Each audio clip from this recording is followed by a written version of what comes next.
Jim Sonas here with today's FanDuel Hurry Up, talking about players who saw their roles increase across Week 7 in NFL DFS. The first one is in that Sunday night slot fest with Eli Mitchell carrying a big load for the 49ers, 18 carries in that game, and going over 100 yards from scrimmage overall. There weren't any targets for Mitchell in that game, but he did run 14 routes, about half of the team's dropbacks for that game.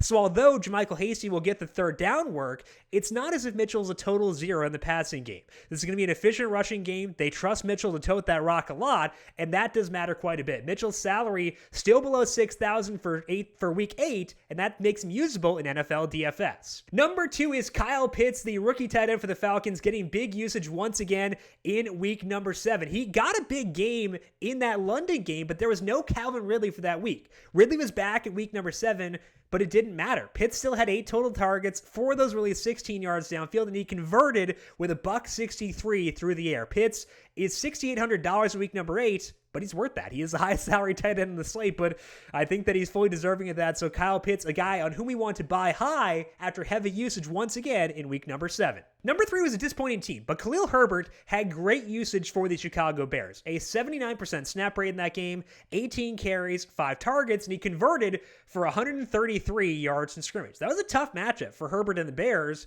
but Herbert was kind of the star of that offense across that game.